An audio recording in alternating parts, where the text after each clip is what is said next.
You mistake, Fernand. It is not law, but merely a custom, and I pray of you, do not cite this custom in your favor. You are included in the conscription, Fernand, and are only at liberty on sufferance, liable at any moment to be called upon to take arms. Once a soldier, what would you do with me? A poor orphan, forlorn, without fortune, with nothing but a half-ruined hut and a few ragged nets, the miserable inheritance left by my father to my mother, and my mother to me? She has been dead a year, and you know, Fernand, I have subsisted almost entirely on public charity. Sometimes you pretend I am useful to you, and that it is an excuse to share with me the produce of your fishing. And I accept it, Fernand, because you are the son of my father's brother, because we were brought up together, and still more, because it would give you so much pain if I refuse. But I feel very deeply that this fish which I go and sell, and with the produce of which I buy the flax I spin, I feel very keenly, Fernand, that this is charity. And if it were, Mercédès, poor and lone as you are, you suit me as well as the daughter of the first shipowner or the richest banker of Marseille. What do such as we desire but a good wife and a careful housekeeper? And where can I look for these better than in you? Ugh, Fernand keeps getting worse and worse.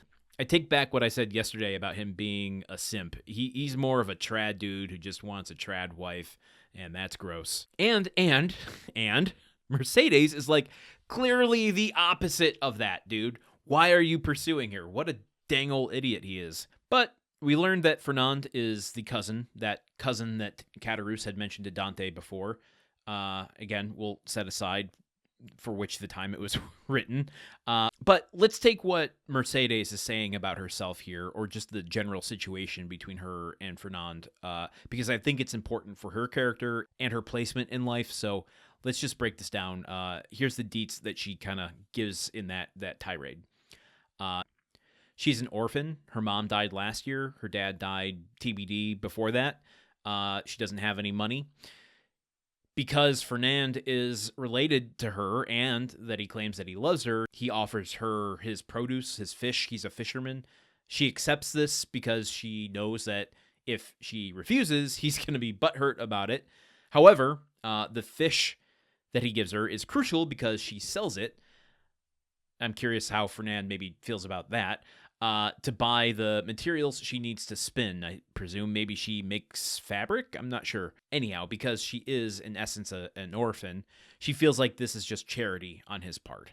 I think when she says, I feel very keenly, Fernand, that this is charity, that she's expressing that this makes her feel maybe not worthless, but like that maybe he can't see that she can take care of herself, or maybe even that he might be trying to buy her through obligation. We heard that in the conversation between Dante and Catalan before. Like, yes, our debt is paid off, but anyone who has helped us in the past, we are forever obliged to them. So there might be a little bit of that underlying the relationship with Fernand and Mercédès. Plus,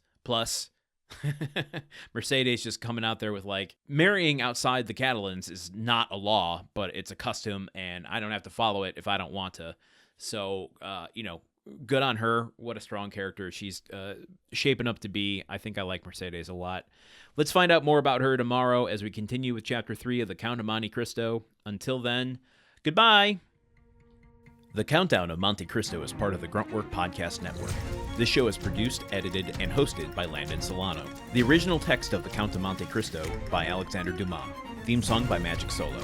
If you want to support the show and others like it, visit patreon.com/gruntworkpod. Thank you for listening. See you tomorrow.